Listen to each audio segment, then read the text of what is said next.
अगर मैं ये कहूँ कि ये मिठाई मैंने मुरमुरे से बनाई हुई है तो आप लोगों को ना मेरी बात पे बिल्कुल यकीन नहीं होने वाला है। और इसे बनाने के लिए ना हमें मावा चाहिए, ना ही हमें गैस जलाना है और ना ही हमें घंटों मेहनत करनी है। बस यहाँ पे कुछ मिनटों में ये मिठाई बनके तैयार हो जाती है। और ये मिठाई खाने में काजू कतली से भी ज़्यादा सॉफ्ट होती है और बहुत टेस्टी लगती है। तो यहाँ पे ना जिसे बनाने के लिए हमने ले लिया है मुरमुरे, यानी कि कहीं कहीं इनको लाई बोलते हैं, कहीं कहीं इनको परमल बोलते हैं। तो यहाँ पे ना मैंने 4 कप ले लिया है मुरमुरे।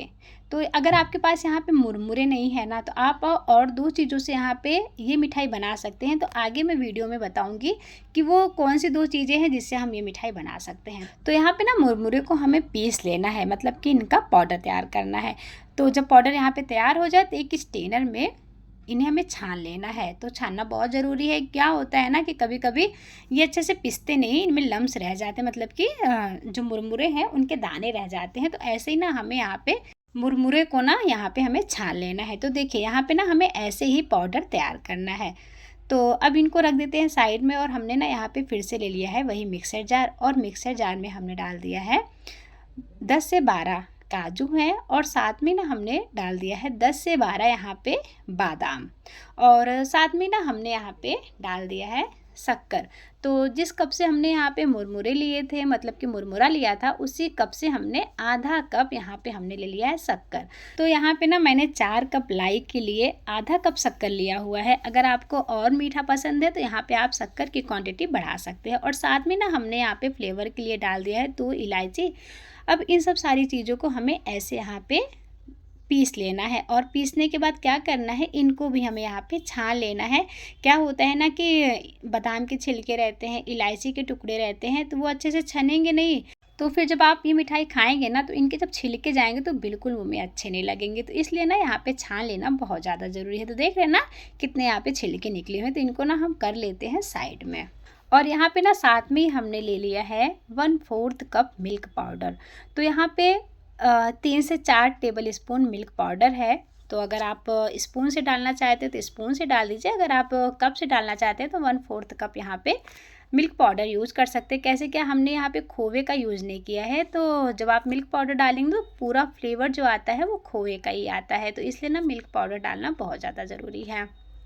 अब यहाँ पे जो हमने पाउडर तैयार करके रखा था उनका डो तैयार करना है। तो डो तैयार करने के लिए मैंने दूध तो ले लिया है 1 कप, लेकिन ना इतना दूध यहाँ पे नहीं लगा। मतलब मैं बताऊँ कि मुश्किल से 3 बड़े चम्मच यहाँ पे दूध हमने यूज किया है। तो 3 बड़े चम्मच में ना यहाँ पे डो काफ़ी अच्छे से गुथ जाता है। तो यहाँ पे जो डो तैयार होगा वो डो आपको थोड़ा सा सॉफ्ट रखना है, बहुत ज़्यादा गीला नहीं रखना है, थोड़ा सा सॉफ्ट रखना है। अगर आप यहाँ पे टाइट डो लगा देंगे तो जब आप मिठाई बनाएंगे तो क्या होगा कि वो मिठाई टूटने लगेगी। और थोड़े से नरम डो रहेंगे तो आपकी मिठाई काफ़ी अच्छे तैयार होगी। तो देखिए यहाँ पे ना हमने 3 चम्मच दूध में पूरा डो तैयार कर लिया है। अगर आपको लग रहा है कि डो थोड़ा सा टाइट है तो आप यहाँ पे थोड़ा सा दूध डाल के डो को नरम कर लीजिए। तो देखिए यहाँ पे डो तैयार हो गया। तो हमने ना यहाँ पे डाल दिया है 1.5 टीस्पून के करीब घी। तो घी को डालने के बाद ना यहाँ पे डो को काफ़ी अच्छे से मसल के चिकना कर लेना है, ताकि ये काफ़ी अच्छे से चिकने हो जाए, मतलब कि एक प्रॉपर डो के रूप में आ जाए। तो यहाँ पे ना अगर आप ये मिठाई लाई से नहीं बनाना चाहते हैं तो इस जगह आप भुना हुआ चना ले सकते हैं, उससे भी बहुत अच्छी मिठाई बनती है। और जो चावल का आटा होता है ना, आप उससे भी बहुत अच्छी मिठाई बना सकते हैं। और यहाँ पे ना उन दोनों चीज़ों से भी बहुत अच्छी मिठाई बनती है, उसका भी फ्लेवर बहुत अच्छा आता है। तो यहाँ पे ना जो हमने डो तैयार करके रखा था उसमें से आधा डो हमने अलग निकाल के रखा है, और उस आधे डो में हमने यहाँ पे बारीक कटा हुआ ड्राई फ्रूट डाला हुआ है। और इन सबको ना अच्छे से मिला लेना है, मतलब कि इनका एक प्रॉपर डो तैयार कर लेना है। तो देखिए यहाँ पे ना काफ़ी अच्छे से डो तैयार हो गया है। तो यहाँ पे ना अगर आपको जो भी ड्राई फ्रूट खाने हैं आप वो बारीक करके काट लीजिएगा, उससे फ्लेवर बहुत अच्छा आता है। तो मेरे पास काजू, बादाम और पिस्ता पड़ा हुआ था तो मैंने वही काट के डाला हुआ है। तो यहाँ पे ना जो बचा हुआ डो था उन्हें हमें एक बटर पेपर पे रखना है, हाथों से थोड़ा सा प्रेस करना है और इनको बेलन से अच्छे से बेलना है। तो यहाँ पे ना बेलते समय थोड़ा सा बेलन में घी लगा लीजिएगा, इससे क्या होगा कि डो थोड़े से चिकने बनेंगे, और जो आप बेलेंगे ना जब इनको तो बेलने में काफ़ी आसानी रहेगी। तो देखिए यहाँ पे ना हमने अच्छे से यहाँ पे रोटी को बेल लिया है। तो देख रहे हैं ना, जो ये रोटी बनाएंगे उनकी थिकनेस बहुत ज़्यादा ना मोटी रहेगी ना ही बहुत ज़्यादा पतली रहेगी। तो बस ऐसे ही ना हमें ओवल शेप में रोटी को तैयार कर लेना है। अब यहाँ पे जो हमने काजू बादाम पिस्ता का रोल बनाया हुआ था उन्हें लेना है और हाथों से ना थोड़ा सा पतला शेप दे देना है। और शेप देने के बाद क्या करना है, ऐसे ही ना हमें रोटी पे रखना है और इनको अच्छे से प्रेस करके इनको अच्छे से सेट कर लेना है।